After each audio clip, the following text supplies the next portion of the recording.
There's no denying that Mass Effect is beloved by many, but the series is no stranger to controversy. One of the most notable controversies is the novel Mass Effect Deception. Upon publication, this book was criticized for its many lore inaccuracies, misrepresented characters, and more, which sparked a so far unfulfilled promise to publish a new version of the book that addressed the continuity errors. The issues that line Deception's pages are well documented, so I won't cover them in this video. Instead, I'll tell you a bit about the book and then give recommendations on whether or not it's worth reading. For your convenience, this video is divided into chapters. The review section will contain spoilers for Deception, the other novels in the series, and some light spoilers for the Mass Effect trilogy, so watch with caution.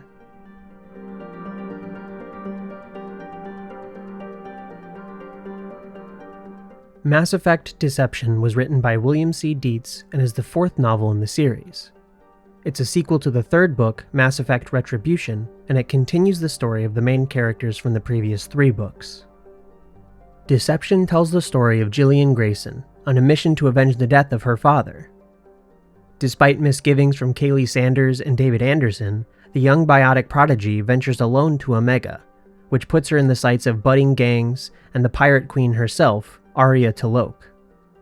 Little does she know, the people she intends to eliminate are already on the hunt for her, making her mission much more dangerous than she anticipated.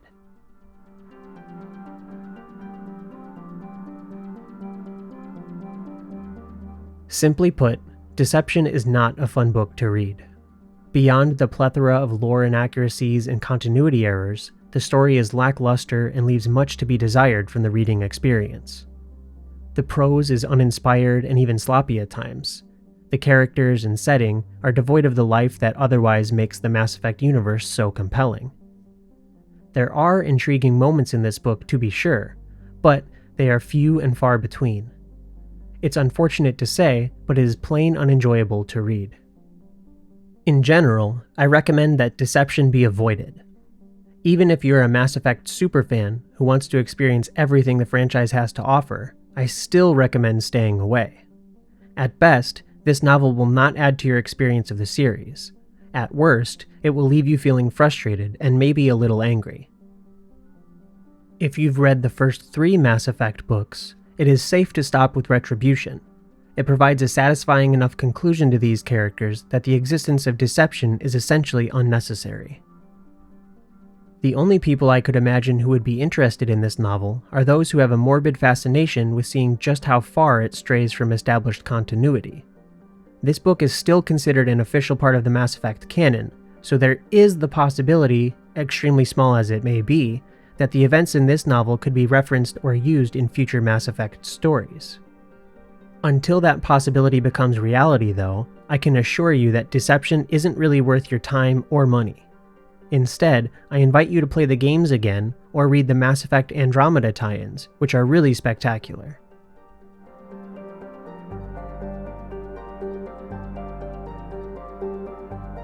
I have to admit that Deception is a tough book for me to approach. I was aware of the controversy surrounding the novel before I read it, so I was somewhat predisposed to notice all of the lore inaccuracies and other issues that appear throughout its pages. This certainly affected my reading experience and likely made it harder to enjoy, or at least made it more difficult to find good aspects of the book. The hard truth is that Deception is a mess. I didn't find much enjoyment in reading this novel, and it even left me feeling exhausted at times. I found it hard to resist fact-checking the book as I read. I was pulled out of the story every time I noticed one of these errors popping up, which they do frequently. The lore mistakes and continuity errors in Deception are well documented, however, so I won't bother covering them in this video. Instead, I'll focus on some of the more specific issues I had with the novel. If there's one thing that Deception isn't lacking, it's plot. In fact, the majority of the novel is essentially plot beats with superfluous detail to pad out the length. So many things happen in each chapter. Characters are in one system and then another in the blink of an eye. Motives and plans change so quickly. It feels like there is enough plot in this book to fill 2 books. It's draining to read and keep track of.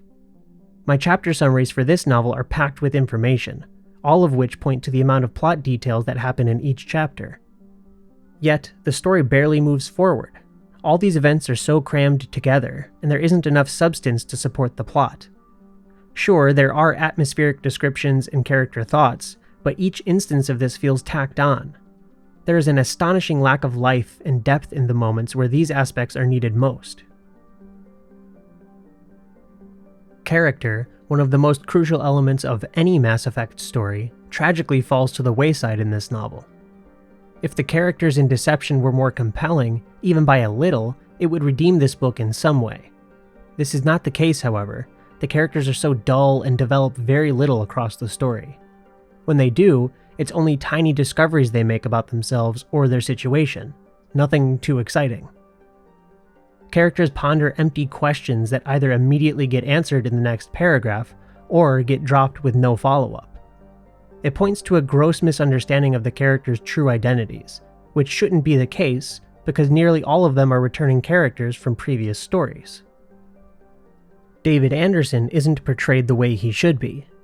Willingly posing as a crime lord in the Citadel wards to acquire information isn't something an admiral in the Alliance would do.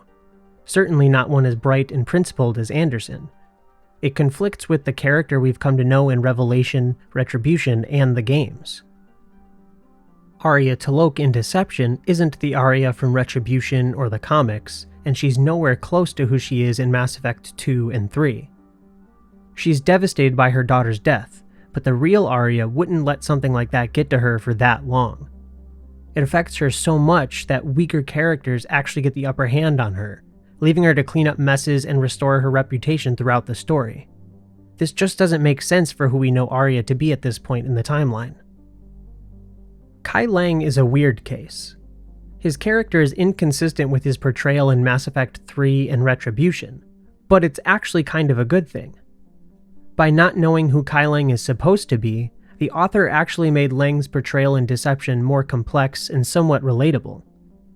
Kai Lang actually holds a grudge for Anderson and Kaylee, which is a new dimension to his character.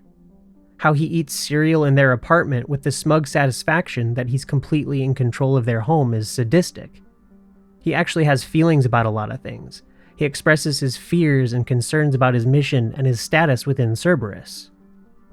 Misunderstanding the initial intent for Kai Lang actually makes him a better character, which also speaks to how much of a misfire his introduction to the series was in the first place. Kai Lang is still not a particularly interesting or good character in Deception, but it is amusing that the franchise's most hated character is actually passable in the franchise's worst novel. The list of misrepresented characters goes on, which brings me to another point. There are far too many characters in Deception. It's incredibly challenging to pin down who the main character even is, making it hard to latch onto anyone in the story. The first instinct is to gravitate toward returning characters who were protagonists in previous stories. In this case, it would be Kaylee Sanders and Admiral Anderson. Deception is bookended with scenes of these two presenting their findings to the Council, further indicating that they are the main characters. However, they are barely present in the rest of the book, and when they aren't faithful depictions of the characters we've known them to be in other Mass Effect stories. Jillian is another strong contender, especially since she's shown on the book's cover. Yet, she's perhaps the most static character in the novel, setting her mind on revenge and not stopping until she gets it. If the relationship between her and her father were stronger in the previous novels, perhaps this storyline would be more attractive or compelling to the reader, but it simply isn't the case. Kai Lang and Nick Donahue also take up a lot of space in Deception's chapters, but from a mechanical perspective, neither can be the main character. The novel becomes a confusing, tangled web of characters with underdeveloped relationships to each other, all vying for the reader's attention and affection, but none are actually compelling enough to earn it. Deception is supposed to be a Mass Effect story. The universe and setting are meant to feel rich and alive. The characters should be recognizable and captivating. Unfortunately, it fails to capture these hallmarks of the series. I really wish I had more good things to say about Deception. I don't enjoy dunking on a part of the franchise I love so much. At the same time, I believe the value of providing an honest critique of the messier parts of Mass Effect helps hold the franchise to a higher standard moving forward. It's good to remember Deception and all its shortcomings, because it will make future Mass Effect stories all the better. At least, that is my hope.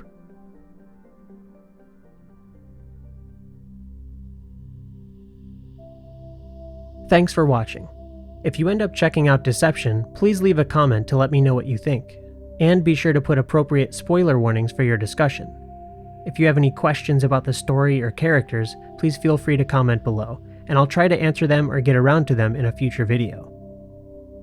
If you liked this video, be on the lookout for my coverage of the other Mass Effect novels and comic books. I also have several theory videos coming, so stay tuned. Thanks again, and I'll see you in the next one.